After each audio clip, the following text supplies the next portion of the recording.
সাধারণ আন্দোলনকারী হিসেবে মাঠে ছিল।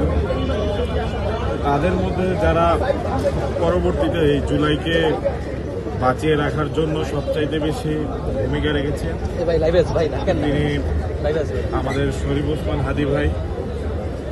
তো আজকে ভাইকে গুলি করা হয়েছে বিজয়নগর এলাকায়।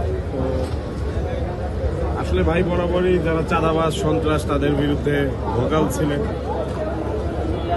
এবং একটা কথাই বলতে চাই, আমরা যারা জুলাইয়ে ভূমিকা রেখেছি এখনো চেষ্টা করছি যারা এই সন্ত্রাসবাদের পক্ষে তাদের বিরুদ্ধে আসলে এটা একটা প্রত্যক্ষ প্রমাণ যে আসলে আমাদেরকে কেউ না কেউ মেনে নিতে পারছে না। এখনো যারা এক্সিস্ট করছে তাদের মধ্যে অনেকে।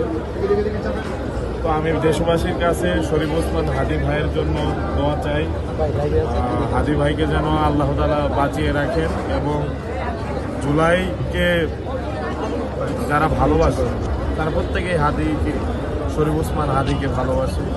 আল্লাহ তাআলা যেন তাকে বাঁচিয়ে রাখেন এই দোয়াই চাই আমি। আর আসলে এই মুহূর্তে ভাই একটু বলবেন যে এখন কি অবস্থায় দেখে এসছেন? দেখুন, হাদি ভাইয়ের ঠিক মাথার এখানে গুলি লেগেছে। তো অবস্থা খুবই আশঙ্কাজনক, এবং তার আশেপাশে যারা আছে এখন আসলে অপারেশন থিয়েটার এখানে আছে। তো এখানে কেউ যেতে পারছে না, তার আরও অনেক কাছের ব্যক্তিবর্গ আছে, কেউই ভিতরে যেতে পারছে। শরীর ডক্টররা নিবিড়ভাবে তাকে দেখেছে। তো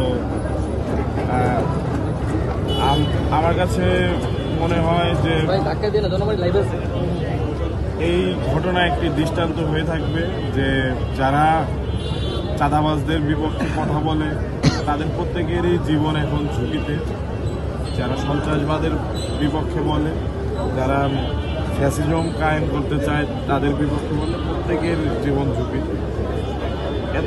সকালে আমরা দেখেছি যে ওসমান হাদি তার ফেসবুকে একটা পোস্ট দিয়েছিল এই ব্যানার ফেস্টুন নিয়ে, যে তার যে অন্য লোকের ব্যানার ফেস্টুন সরানোর ঝামেলা আছে তার ঝামেলা নেই। এর প্রেক্ষিতে কি এমন ঘটনা ঘটতে পারে বলে মনে করেন?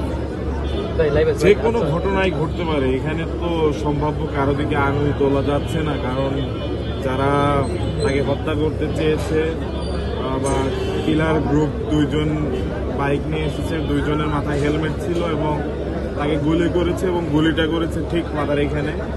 তো আসলে এমন সিচুয়েশনে কারো সার্ভাইভ করা অনেক কঠিন। আমি দোয়া করি, বাংলাদেশের সব মানুষই দোয়া করছে যেন তিনি বেঁচে থাকেন, কারণ তাকে আসলে আমাদের খুব প্রয়োজন। আর আমরা আসলে তাকে অনেক ভালোবাসি। মতবিরোধ থাকতে পারে বিভিন্ন জায়গায় রাজনৈতিক দৃষ্টিভঙ্গি, কিন্তু আমরা আসলে তাকে অনেক ভালোবাসি, এবং সবার মতো আমরা চাই তিনি বেঁচে থাকুন এবং তার কাজের মাধ্যমে তিনি অমর হয়ে উঠুন। তিনি যেন আল্লাহ তাআলা যেন তাকে আমাদের মাঝে রাখেন, জুলাইকে যেন তিনি জিন্দা রাখতে পারেন।